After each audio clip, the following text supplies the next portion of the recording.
Right, we're going to attempt to make the thymol strips. I found someone online that actually had the recipe.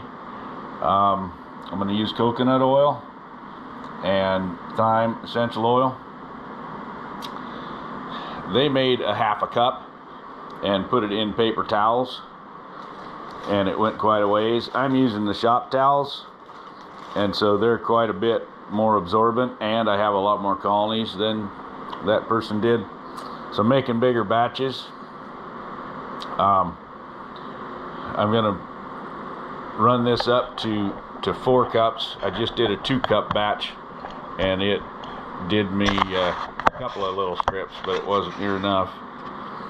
So what I did was I melted the coconut oil, and this is 76 degree oil, so it doesn't take much to liquefy it, which means that when they have it in the colony, they will have it liquefied and operational, and it won't be all just tied up in the oil. So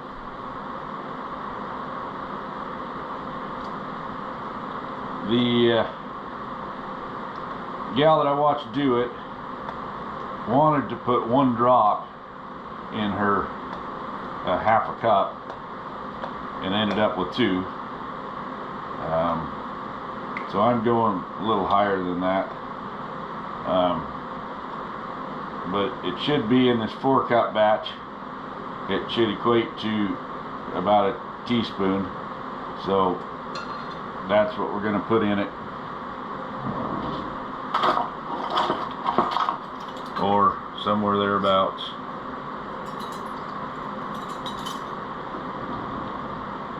I bought a large container of the thymol, not having any idea at the time how much it was going to take. Kind of glad I did, because I have quite a few colonies, and if this is working, I've got probably a number of people that want to also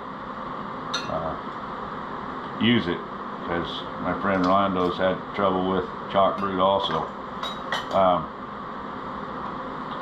And it's a good alternative treatment for the varroa also. So it's nice to change things up. It's also, a safe product to use versus some of the stuff that we've used in the past for varroa.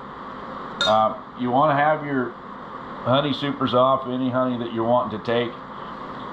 This won't poison it, it won't harm you, but it will make your honey taste like thyme, which in honey will probably make it taste kind of medicine-y. So that's where I'm at now. I'm making sure I've got all the honey off I want to take. I'm going to start some varroa tests. I did yesterday see a colony that had some deformed wing virus. I saw a mite or 2. So it's time to get some of these treatments on. You can get them hammered really hard right here the first part of August.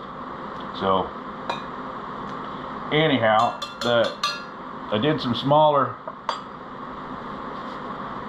quart bags with enough strips in there to do 10.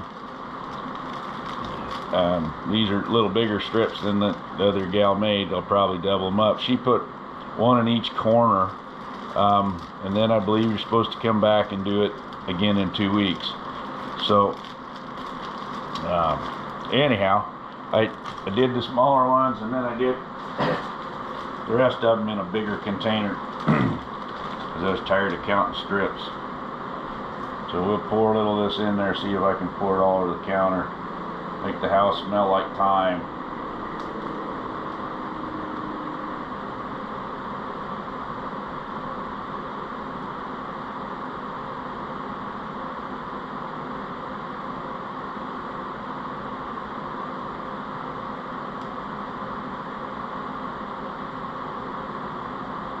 It's probably a good idea to do this in the sink.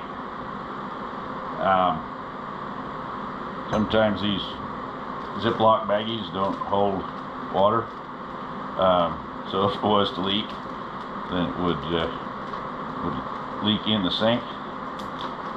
We'll see how well that does to absorb into this big mass of pads.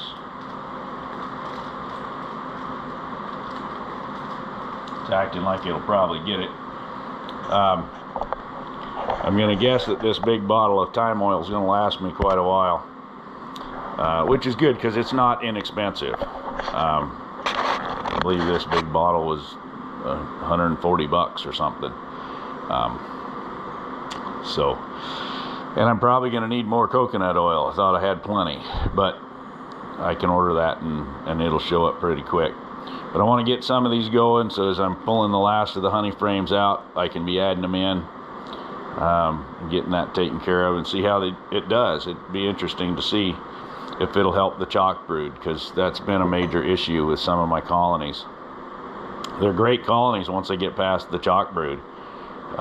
Amazing colonies, but when they're set back hard in the spring from the chalk brood, they don't recover quick enough.